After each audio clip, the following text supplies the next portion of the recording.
istighfar. Yang pertama adalah kita meminta agar Allah Subhanahu wa taala menutupi dosa-dosa kita. Dan yang kedua, kita meminta agar Allah Subhanahu wa taala tidak mempermalukan kita. Karena Bapak Ibu saudara-saudara sekalian, ketahuilah sesungguhnya dosa yang kita lakukan itu, walaupun kita telah bertaubat darinya, ada yang dihapuskan oleh Allah Subhanahu wa taala. Namun ada pula yang tetap dituliskan di catatan amalan kita yang akan diperlihatkan nanti di hari kiamat. La haula wala quwata illa billah. Jadi apa yang kita lakukan dari perbuatan dosa itu tetap akan kita lihat nanti di hari kiamat. Makanya ayat yang kita bacakan tadi, wa man ya'mal mithqala dzarratin syarran yarah. Barang siapa yang melakukan keburukan walaupun seberat biji zarrah, dia akan melihat balasannya. Tetapi perbedaan antara orang yang meminta ampun kepada Allah dengan orang yang terus larut dalam kemaksiatannya di hari kiamat nanti, Bapak Ibu saudara-saudara sekalian,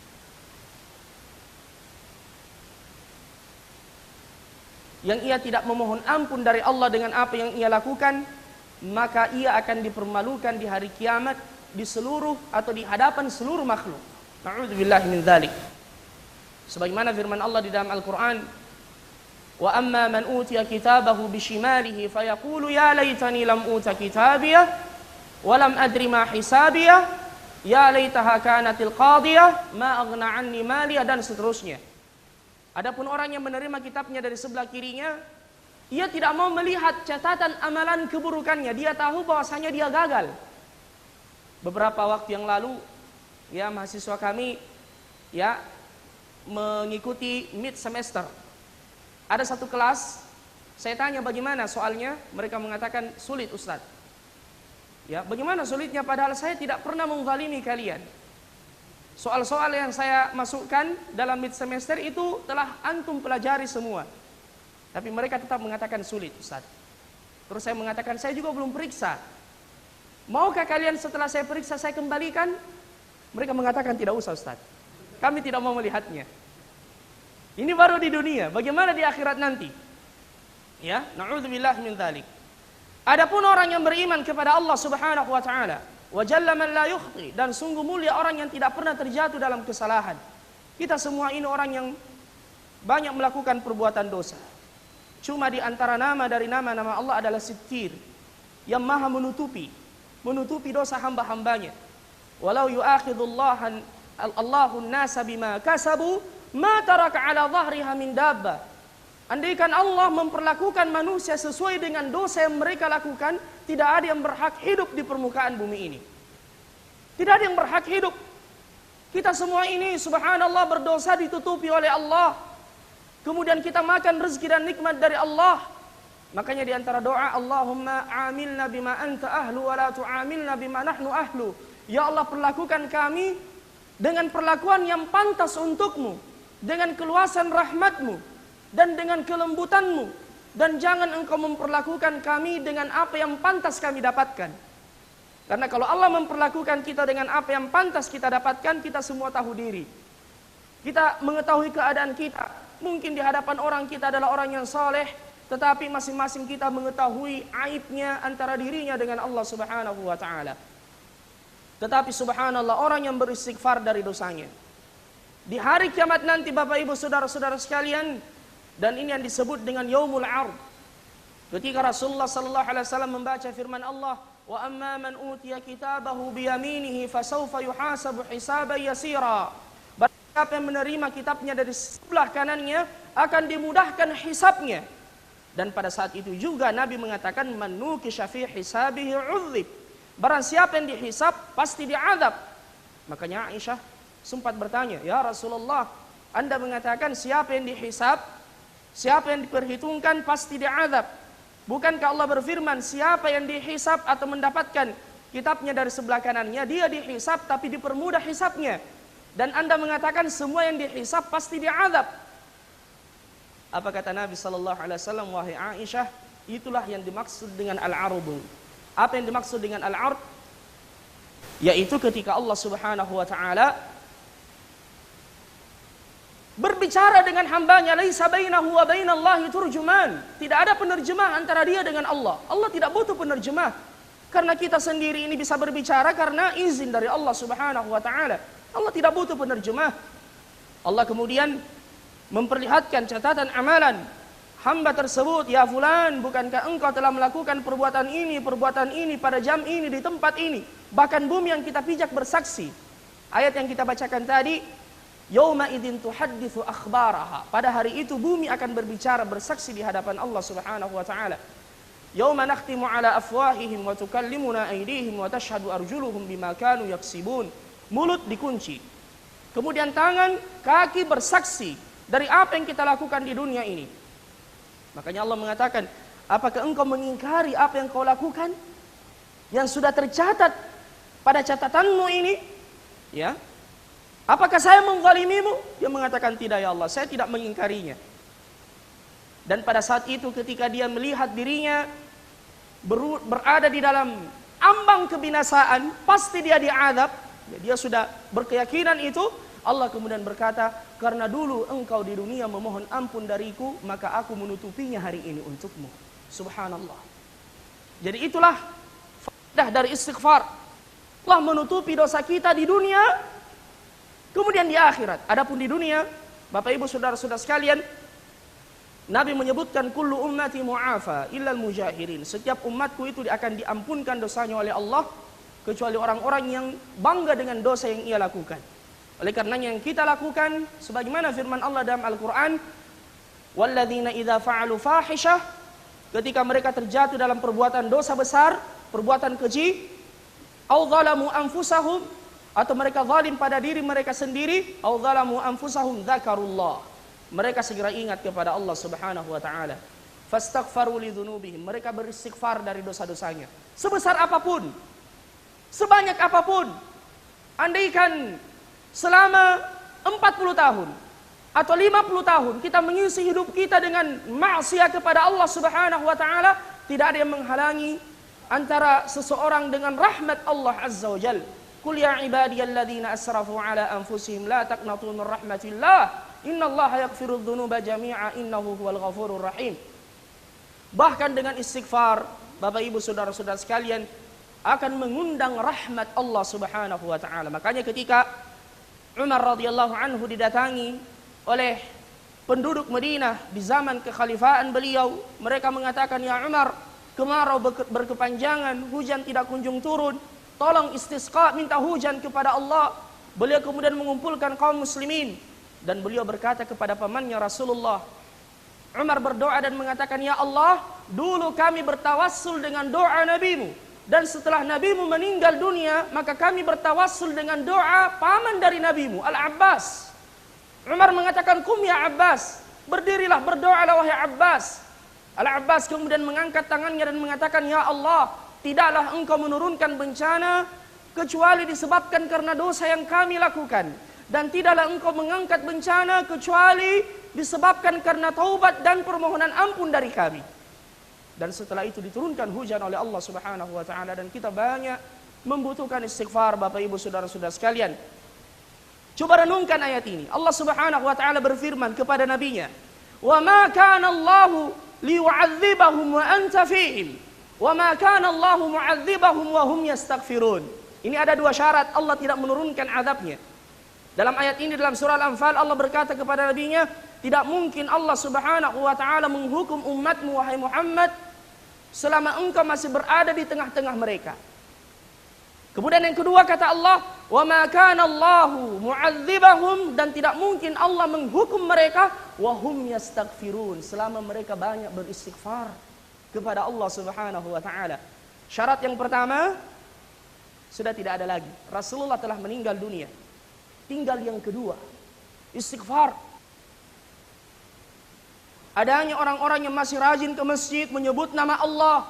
Mungkin kita melihat ada orang yang sudah tua renta, kemudian ia bertumpu pada tongkatnya berjalan ke masjid, boleh jadi, dan inilah yang menahan turunnya azab dari Allah Subhanahu wa taala.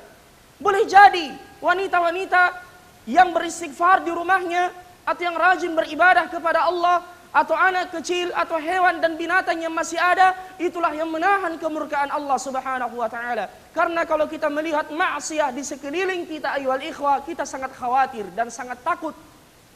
Allah berfirman, "Wattaqu fitnatan la tusibanna alladziina zalamu minkum khassah." Takutlah dengan musibah dan azab yang diturunkan oleh Allah yang tidak menimpa secara khusus orang-orang yang berbuat zalim. Kalau kemaksiatan merajalela, Allah menurunkan azabnya secara merata.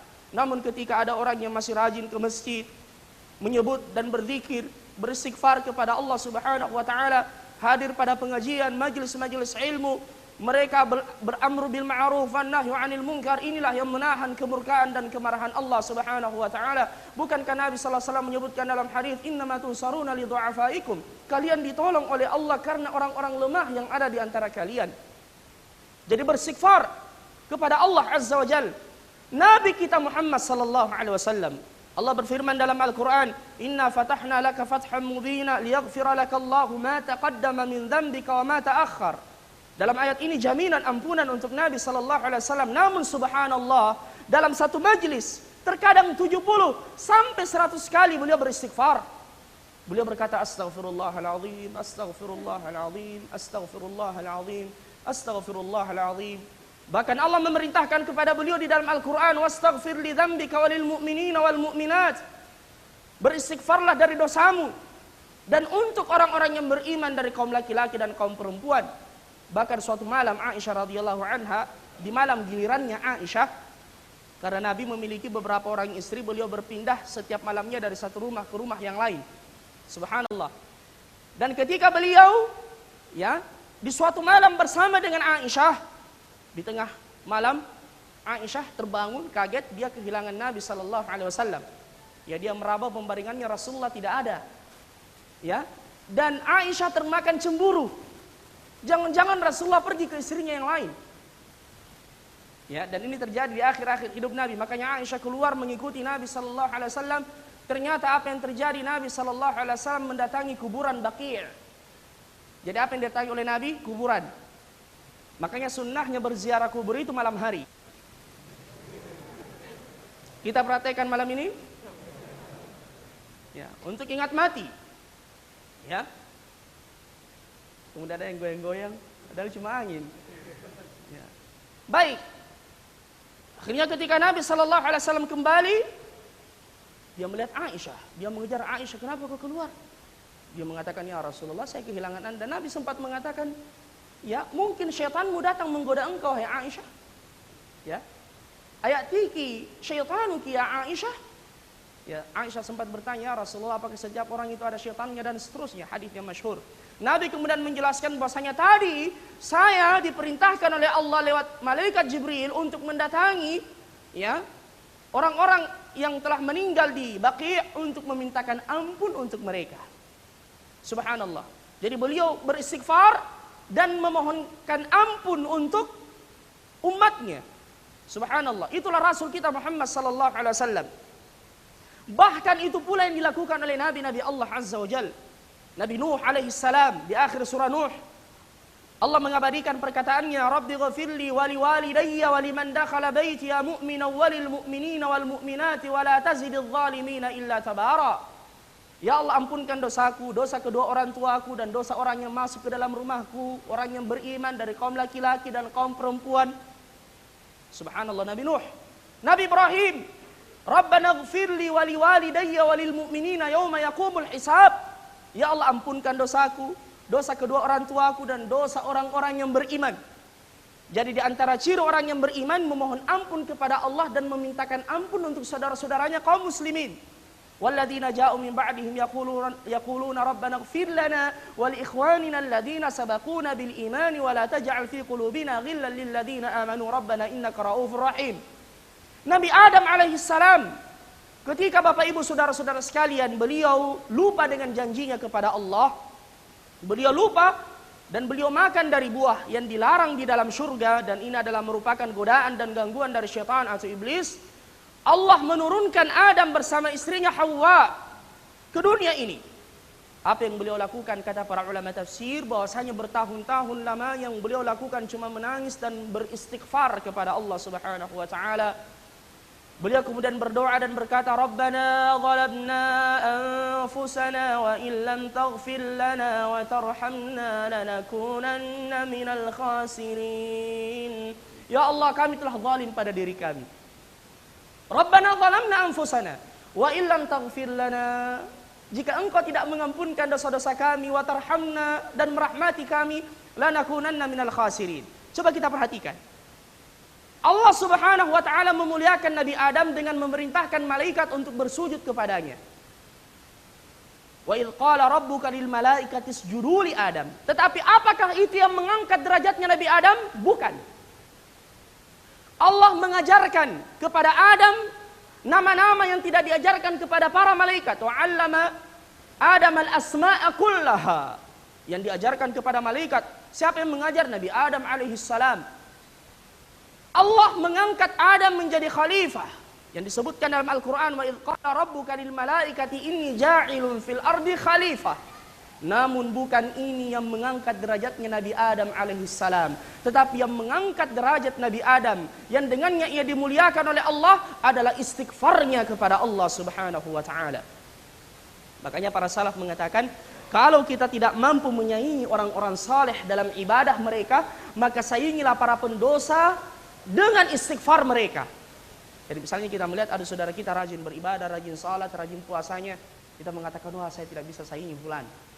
Ya, maka saingi orang-orang yang berdosa dengan memperbanyak istighfar.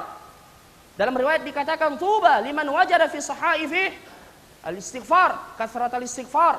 Sungguh beruntung orang yang mendapati nanti di hari kiamat pada catatan amalannya itu banyak tertulis astaghfirullahalazim, astaghfirullahalazim, astaghfirullahalazim, astaghfirullahalazim wa atubu ilaih.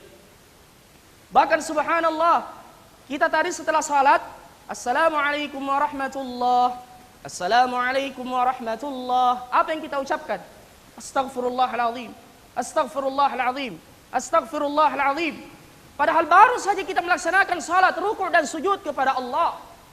Kita tidak baru saja melaksanakan perbuatan dosa. Namun mengapa kita disuruh beristighfar? Karena boleh jadi salat yang kita tunaikan belum sesuai dengan yang diinginkan oleh Allah Subhanahu wa taala. Tubuh kita di Jannatul Firdaus, tetapi pikiran kita melayang-layang di pasar terong misalnya. Ya, ini kurang kekhusyuannya. Apa ibadah yang paling inti dalam pelaksanaan ibadah haji? Saya tanya. Wukuf di padang Arafah. Wukuf, Nabi mengatakan al-hajju Arafah. Haji itu puncaknya di Arafah. Dan setelah kaum muslimin wukuf di padang Arafah, yang merupakan puncak ibadah haji, yang merupakan hari yang paling dicintai oleh Allah. Apa firman Allah dalam Al-Quran? Allah menyuruh kepada orang-orang yang meninggalkan padang Arafah menuju ke Muzdalifah, "Tsumma afidhu min haitsu afadhan nas wastaghfirullah." Kemudian berangkatlah kalian ke tempat sebagaimana orang-orang juga menuju ke tempat itu.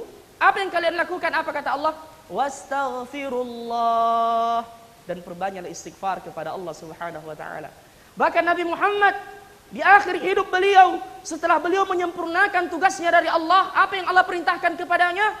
Fasabbih bihamdi rabbika wastaghfiruhu innahu kana tawwaba. Beliau disuruh untuk banyak bertasbih dan beristighfar kepada Allah Subhanahu wa taala. Ayyuhal ikhwal karim, barakallahu fikum. Dan ini kita sampaikan untuk kita amalkan. Istighfar dengan lisan diikuti dengan hati dan bukan untuk dipermainkan. Ada juga yang terkadang mengatakan astaga atau astaga naga. Ini tidak boleh mempermainkan yang seperti itu. Kita beristighfar dengan lisan dengan pengakuan di dalam hati bahwasanya kita ini banyak melakukan dosa kepada Allah.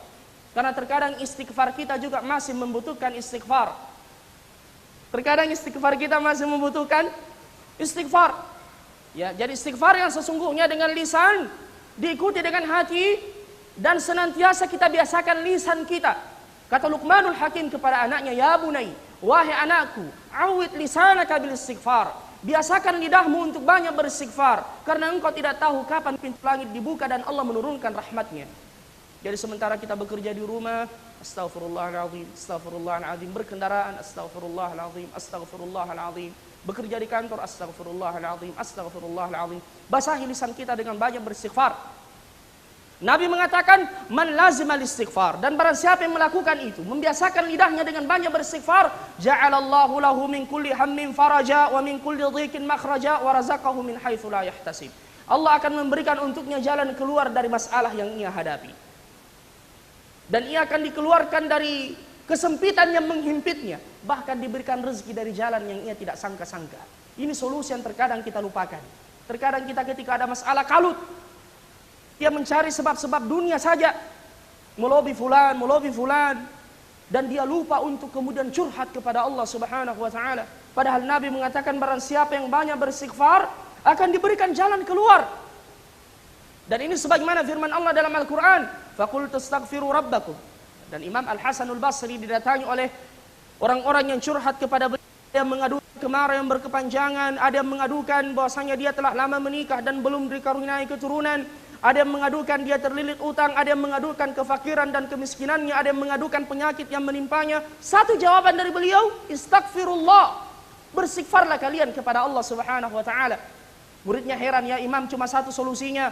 Beliau mengatakan bukan saya yang mengatakan itu, Allah yang berfirman dalam Al-Qur'an, faqul tastaghfiru rabbakum innahu kana ghaffara yursilis samaa'a 'alaikum midrara wa yumdidukum bi amwali wa banina wa yaj'al lakum jannati wa yaj'al lakum anhara. Saya berkata beristighfarlah kalian kepada Tuhan kalian. Sesungguhnya Dia Maha Pengampun, yursilis samaa'a 'alaikum midrara. Allah akan menurunkan hujan yang deras yang bermanfaat, dan sungguh kita rindu dengan hujan yang deras. Beberapa hari ini mendung terus namun hujan belum turun. Berbanyak istighfar kepada Allah Subhanahu wa taala. Ya ikhwal karim, barakallahu fikum. Berbanyak istighfar kepada Allah. Yursilis samaa'a 'alaikum midrara wa yumdidukum bi amwal, dan memberikan kepada kalian harta yang berlimpah, wa banin, dan keturunan. Wa yaj'al lakum jannat. Makanya coba suami istri yang belum dikaruniai keturunan, kalau perlu diprogram setiap hari bergantian, terutama di waktu sahur, ya beristighfar. Setelah kita qiyam beristighfar, baca sayyidul istighfar. Allahumma anta rabbi la ilaha illa anta khalaqtani ana 'abduka wa ana 'ala ahdika wa wa'dika mastata'tu. A'udzu bika min syarri ma sana'tu, abu'u laka bi ni'matika la abu'u bi dhanbi faghfirli fa innahu la yaghfiru dzunuba illa anta. Ini sayyidul istighfar. Atau astaghfirullah wa atubu ilaih, astaghfirullah wa atubu ilaih. Ucapkan perbanyak di akhir malam, di waktu sahur. Insyaallah Allah Subhanahu wa taala akan memberikan solusi. Ayyuhal ikhwal karim, barakallahu fikum. Saya menutup apa yang saya sampaikan dengan sebuah kisah yang dialami oleh salah seorang imam. Kita semua mengenalnya, yaitu Imam Ahmad ibn Hanbal rahimahullah. Imam Ahmad ibn Hanbal pernah dalam sebuah safar dan perjalanan singgah di sebuah desa. Orang-orang sudah mengenal beliau, tetapi banyak yang belum berjumpa dengan Imam Ahmad. Ya, beliau singgah beristirahat di sebuah desa di waktu malam, dan pada waktu itu adalah musim dingin. Beliau salat bersama dengan jamaah.